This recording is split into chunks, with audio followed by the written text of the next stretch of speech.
12ஆம் வகுப்பு பொதுத் தேர்வில் அதிக மதிப்பெண் பெற வாங்கி பயன்படுத்துவீர் சுறா கைடு 2025-26 புதிய பதிப்பு. அதிக பக்கங்கள், அதே தரம், தற்போது குறைந்த விலையில். சுறா கைடு அனைத்து புத்தக கடைகளிலும் கிடைக்கும். குக்கரி சேனலை பார்த்து யார் வேணாலும் சமையல் பண்ணலாம். ஆனா சுவையான சமையல் பண்றது எப்படி?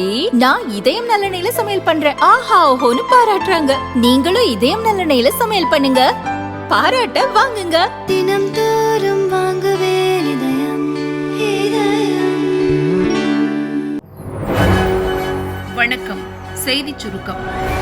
4 மாவட்ட வெள்ளத்துக்கு காரணம் ஃபெஞ்சல் இல்ல, அரசு செஞ்ச தப்பு. திடுக்கிட வைத்த ஆதாரம். ஃபெஞ்சல் புயல் காரணமாக விழுப்புரம், திருவண்ணாமலை, கடலூர், கள்ளக்குறிச்சி மாவட்டங்கள் வெள்ளத்தில் தத்தளித்தன.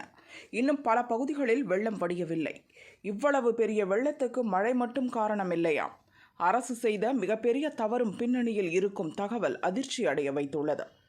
அதாவது, சாத்தனூர் அணையில் பேரிடர் மேலாண்மை விதிமுறைகளை செயல்படுத்தாமல் அதிக அளவு நீரை திடீரென திறந்துவிட்டதன் விளைவுதான் மிகப்பெரிய வெள்ளத்துக்கு காரணம் என்கின்றனர் நிபுணர்கள். அப்படி அரசு என்ன தவறு செய்தது என்பது பற்றி நீரியல் நிபுணர்கள் கூறியதை பார்க்கலாம். சாத்தனூர் அணையில் நவம்பர் 30ஆம் தேதி நிலவரப்படி அதன் முழு கொள்ளளவான 7.32 TMCயில் 6.99 TMC நீர் இருந்தது. அணைக்கு வினாடிக்கு 430 கன அடி நீர் வரத்து கிடைத்த நிலையில் வினாடிக்கு 550 கன அடி நீர் மட்டுமே வெளியேற்றப்பட்டது. இதைத் தொடர்ந்து டிசம்பர் 1ஆம் தேதி அணையின் நீர் இருப்பு 7.08 TMCயாக உயர்ந்தது. அணைக்கு வினாடிக்கு 2050 கன அடி நீர் வரத்து கிடைத்த நிலையில் 1020 கன அடி நீர் வெளியேற்றப்பட்டது. மேலும் 2ஆம் தேதி நிலவரப்படி அணைக்கு நீர்வரத்து 39,540 கன அடியாக அதிகரித்தது. அணையில் இருந்து வினாடிக்கு 38,795 கன அடி நீர் வெளியேற்றப்பட்டது. இதைத் தொடர்ந்து 3ஆம் தேதி அணைக்கு 58,940 கன அடியாக நீர்வரத்து உயர்ந்தது. அந்த நீர் முழுமையாக வெளியேற்றப்பட்டுள்ளது. நாள்தோறும் 15 முக்கிய அணைகளின் நீர் இருப்பு நிலவரம் தொடர்பாக நீர்வளத்துறை தயாரிக்கும் அறிக்கையில் இந்த தகவல் உள்ளது. இந்த அறிக்கை முதல்வர் அலுவலகம், நீர்வளத்துறை அமைச்சர், தலைமை செயலர், வருவாய்த்துறை செயலர் உள்ளிட்ட 14 முக்கிய பிரமுகர்களுக்கு அனுப்பி வைக்கப்பட்டுள்ளது. ஆனால் அணையில் இருந்து 1,80,000 கன அடி நீர் திறக்கப்பட்டதாக அமைச்சர் அறிக்கை வெளியிட்டுள்ளார். அணை திறப்பு குறித்து 5 முறை வெள்ள அபாய எச்சரிக்கை விடுக்கப்பட்ட டிசம்பர் 2ஆம் தேதி வினாடிக்கு 1,80,000 கன அடி நீர் வெளியேற்றப்பட்டுள்ளது. அணைக்கு ஆபத்து ஏற்பட்டிருந்தால் பொருள் சேதங்களையும் உயிர் சேதங்களையும் கற்பனை கூட செய்து பார்க்க முடியாது.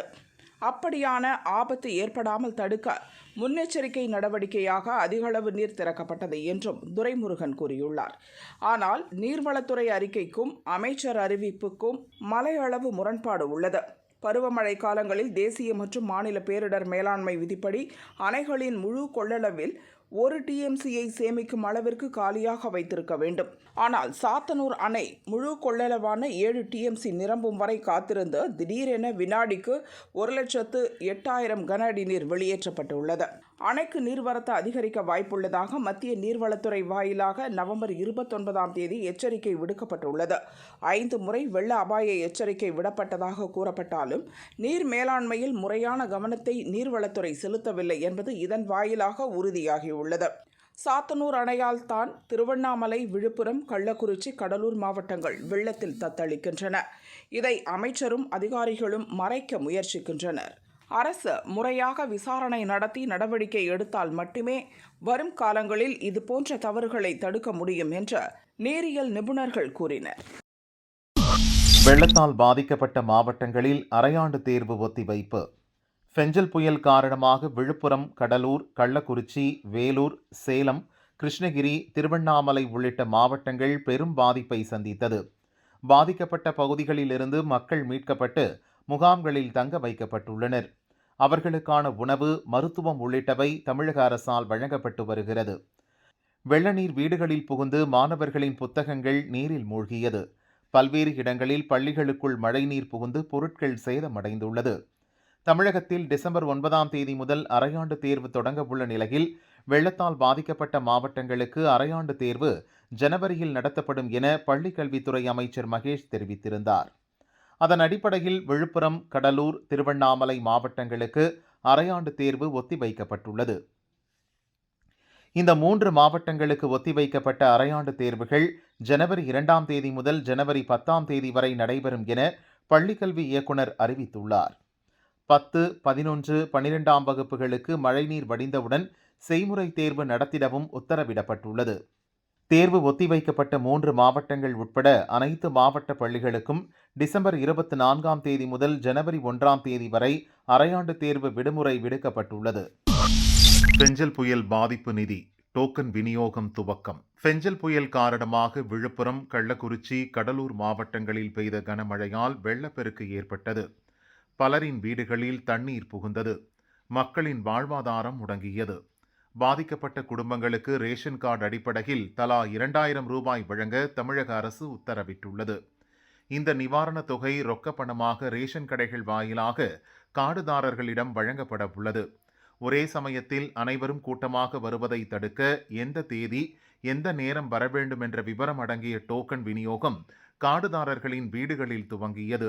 இந்த பணியில் ரேஷன் கடை ஊழியர்கள் ஈடுபட்டுள்ளனர். இன்று முதல் தினமும் ஒரு கடையில் காலையில் 100 பேர், மாலையில் 100 பேருக்கு நிவாரணத் தொகை வழங்கப்பட உள்ளது. இடி மின்னலுடன் தமிழகத்தில் இன்று மழைக்கு வாய்ப்பு. வளிமண்டல சுழற்சி காரணமாக தமிழகத்தில் இன்றும் நாளையும் ஒரு சில இடங்களில் இடி மின்னலுடன் மழை பெய்ய வாய்ப்புள்ளதாக வானிலை ஆய்வு மையம் தெரிவித்துள்ளது. தென்கிழக்கு அரபிக்கடல் மற்றும் அதை ஒட்டிய பகுதிகளில் வளிமண்டல கீழடுக்கு சுழற்சி நிலவுகிறது. இதனால் தமிழகத்தில் ஒரு சில இடங்கள் மற்றும் புதுச்சேரியில் இன்றும் நாளையும் இடி மின்னலுடன் மிதமான மழை பெய்ய வாய்ப்புள்ளது. சென்னை மற்றும் புறநகர் பகுதிகளில் இன்றும் நாளையும் வானம் மேகமூட்டமாக காணப்படும். ஒரு சில இடங்களில் இடி மின்னலுடன் லேசான அல்லது மிதமான மழை பெய்ய வாய்ப்புள்ளது என சென்னை வானிலை ஆய்வு மையம் தெரிவித்துள்ளது. சேற்றை வாரியடித்த விவகாரம் 2 பேர் மீது வழக்கு பதிவு. பெஞ்சல் புயலால் பெய்த வரலாறு காணாத மழையால் விழுப்புரம் மாவட்டத்தில் மக்களின் இயல்பு வாழ்க்கை பாதிக்கப்பட்டுள்ளது. புயல் கரையை கடந்த பின்னரும் குடியிருப்பு பகுதிகளை சூழ்ந்த வெள்ளம் வடியவில்லை. உணவு, குடிநீர் உள்ளிட்ட அத்தியாவசிய தேவைகள் கிடைக்கவில்லை என கூறி அப்பகுதி மக்கள் ஆங்காங்கே போராட்டத்தில் ஈடுபட்டனர். இந்நிலையில் கடந்த 3ஆம் தேதி இருவேல்பட்டு பகுதியில் வெள்ள பாதிப்பு குறித்து ஆய்வு செய்ய சென்ற அமைச்சர் பொன்முடி மீது சேற்றை வீசிய சம்பவம் பரபரப்பை ஏற்படுத்தியது. அவருடன் ஆய்வுக்கு சென்ற கௌதம சிகாமணி கலெக்டர் மீதும் சேற்றை வீசியதால் ஆய்வை தொடராமல் பாதியில் புறப்பட்டனர்.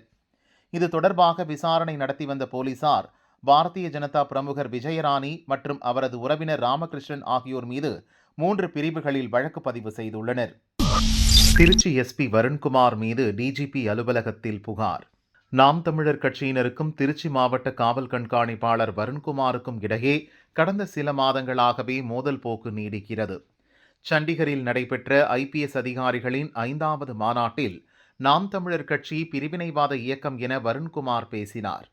இதற்கு நாதக்க ஒருங்கிணைப்பாளர் சீமான், தேர்தல் ஆணையத்திடம் அங்கீகாரம் பெற்ற எங்கள் கட்சியை எதை வைத்து அவர் பிரிவினைவாத இயக்கம் என்று சொல்கிறார் என கேள்வி எழுப்பியிருந்தார். இந்நிலையில் திருச்சி எஸ்பி வருண்குமார் மீது நாம் தமிழர் கட்சி சார்பில் டிஜிபி அலுவலகத்தில் புகார் கொடுக்கப்பட்டுள்ளது. நாம் தமிழர் கட்சியின் இளைஞர் பாசறை மாநில ஒருங்கிணைப்பாளர் இடும்பாவனம் கார்த்திக் இது குறித்து புகார் கொடுத்துள்ளார். நாம் தமிழர் கட்சி குறித்து திருச்சி எஸ்பி வருண்குமார் அவதூறாக பேசி வருவதாகவும், நாம் தமிழர் கட்சியினர் மீது பொய் வழக்கு பதிந்து தாக்குதல் நடத்துவதாகவும் குறிப்பிட்டுள்ளார். வருண்குமார் மத்திய பணியாளர் சேவை விதிகளுக்கு எதிராக நாம் தமிழர் கட்சி மீது பெரும் காழ்ப்புணர்ச்சியையும் அதீத வெறுப்புணர்வையும் வெளிப்படுத்தியுள்ளார். தொடர்ச்சியாக எங்கள் கட்சியின் தலைமை ஒருங்கிணைப்பாளர் சீமான் மீது அவதூறு பரப்ப வேண்டும் என்ற குறிக்கோளுடன் தன் பதவியை வருண்குமார் தவறாக பயன்படுத்தி வருகிறார்.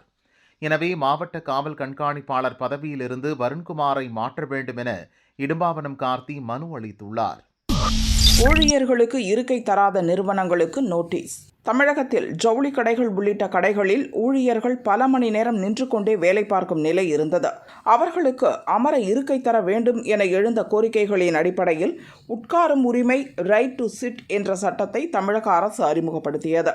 இதன்படி கடைகள், வணிக நிறுவனங்களில் வேலை பார்க்கும் ஊழியர்கள் வாடிக்கையாளர்கள் இல்லாத போது அமர்ந்து கொள்ள இருக்கை வழங்க வேண்டும் என்பது கட்டாயமாக்கப்பட்டது. இந்நிலையில் தூத்துக்குடியில் உள்ள கடைகள் மற்றும் நிறுவனங்களில் அதிகாரிகள் குழுவினர் கடந்த 2 நாட்களாக ஆய்வு நடத்தினர். அப்போது 45 கடைகள் மற்றும் நிறுவனங்களில் ஊழியர்கள் அமர இருக்கைகள் வழங்கப்படாதது தெரிந்தது. இதையடுத்து அந்த கடை உரிமையாளர் மற்றும் நிறுவனத்தினர் மீது நடவடிக்கை எடுக்கப்படுவதாக கலெக்டர் இளம்பகவத் தெரிவித்துள்ளார். 3ஆம் முறை முதல்வரானார் தேவேந்திர ஃபட்னவிஸ். ஷிண்டே, அஜித் துணை முதல்வர்கள். மகாராஷ்டிராவில் கடந்த மாதம் 20 சட்டசபை தேர்தல் நடந்தது. 23 ரிசல்ட் வெளியானது. மொத்தம் 288 தொகுதிகளில் பாரதிய ஜனதா 132 இடங்களை கைப்பற்றியது. அதன் கூட்டணி கட்சிகளான சிவசேனா 57 இடங்களிலும் தேசியவாத காங்கிரஸ் 41 இடங்களிலும் வெற்றி பெற்றது. இதன் மூலம் பாரதிய ஜனதா கூட்டணி ஆட்சியை தக்க வைத்தது. காங்கிரஸ் மற்றும் அதன் கூட்டணி கட்சிகள் சேர்ந்து 50 இடங்களில் வென்றன. எதிர்க்கட்சித் தலைவர் அந்தஸ்தை பெறும் அளவுக்கு கூட இண்டி கூட்டணிக்கு வெற்றி கிடைக்கவில்லை.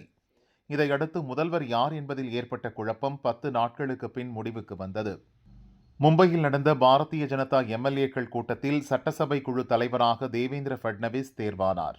இதையடுத்து கவர்னர் CP ராதாகிருஷ்ணனை சந்தித்த பாரதிய ஜனதா கூட்டணி தலைவர்கள் ஆட்சி அமைக்க உரிமை கோரினர்.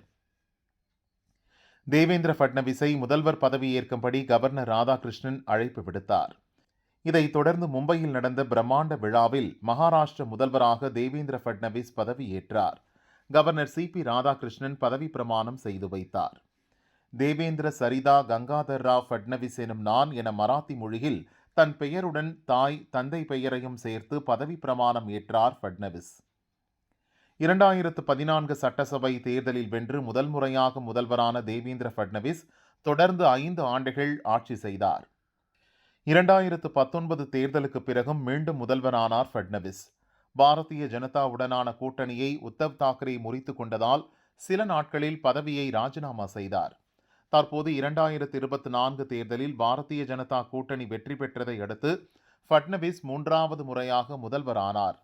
சிவசேனா தலைவர் ஏக்நாத் ஷிண்டே மற்றும் தேசியவாத காங்கிரஸ் தலைவர் அஜித் பவார் ஆகியோர் துணை முதல்வர்களாக பதவியேற்றனர். மூவருக்கும் கவர்னர் ராதாகிருஷ்ணன் பூங்கொத்து கொடுத்து வாழ்த்தினார். விழா மேடையில் அமர்ந்திருந்த பிரதமர் மோடியிடம் மூவரும் வாழ்த்து பெற்றனர். அமித்ஷா, நட்டா, நிர்மலா சீதாராமன், கட்கரி, சிவராஜ் சிங் சௌஹான், ஜோதிராதித்ய சிந்தியா, குமாரசாமி உள்ளிட்ட மத்திய அமைச்சர்கள் பங்கேற்றனர். உத்தரப்பிரதேச முதல்வர் யோகி ஆதித்யநாத், மத்திய பிரதேச முதல்வர் மோகன் யாதவ், ராஜஸ்தான் முதல்வர் பஜன்லால் சர்மா, அசாம் முதல்வர் ஹிமந்தா பிஸ்வா சர்மா, ஆந்திர முதல்வர் சந்திரபாபு நாயுடு உள்ளிட்ட பல மாநில முதல்வர்களும் பங்கேற்றனர். நாட்டின் முன்னணி தொழிலதிபர்களான முகேஷ் அம்பானி, குமாரமங்கலம் பிர்லா, முன்னாள் கிரிக்கெட் வீரர் சச்சின் டெண்டுல்கர், நடிகர்கள் ஷாருக் கான், சல்மான் கான், சஞ்சய் தத் உள்ளிட்ட பிரபலங்களும் பதவியேற்பு விழாவில் பங்கேற்றனர். மகாராஷ்டிராவை நம்பர் 1 ஆக்குவார் ஃபட்னவிஸ் மனைவி பெருமிதம். மகாராஷ்டிரா சட்டசபை தேர்தலில் பாஜக தலைமையிலான மகாயுதி கூட்டணி வெற்றி பெற்றதை அடுத்து பாஜகவின் தேவேந்திர ஃபட்னவிஸ் முதல்வராக பதவியேற்றார். இதன் மூலம் 6வது முறை எம்எல்ஏ மற்றும் 3வது முறை முதல்வர் என்ற பெருமையை பெற்றுள்ளார். ஃபட்னவிஸ் மீண்டும் முதல்வரானது மிகுந்த மகிழ்ச்சி அளிப்பதாக அவரது மனைவி அம்ருதா கூறினார். மகாராஷ்டிராவை முதன்மை மாநிலமாக ஆக்குவதே ஃபட்னவிஸின் எண்ணம். வார்டு கவுன்சிலராக துவங்கி மேயர், எம்எல்ஏ, சட்டசபை எதிர்க்கட்சித் தலைவர், துணை முதல்வர், முதல்வர் என அரசியல் வாழ்வில் படிப்படியாக முன்னேறியவர் ஃபட்னவிஸ். மகாராஷ்டிரா மக்கள் நலனுக்காக தன் வாழ்வை அர்ப்பணித்துள்ளார் என அம்ருதா தெரிவித்தார். டாக்டர் தம்பதியின் மகளான அம்ருதா தனியார் வங்கியின் துணைத் தலைவராக இருக்கிறார். அது தவிர பின்னணி பாடகியும் கூட. சில பாலிவுட் படங்களில் பாடல் பாடியுள்ளார். மாநில டென்னிஸ் போட்டிகளிலும் பங்கேற்றுள்ளார். பன்முகத்தன்மை கொண்ட அம்ருதா கணவர் ஃபட்னவிஸை விட அதிக வருமானம் ஈட்டுபவராக உள்ளார்.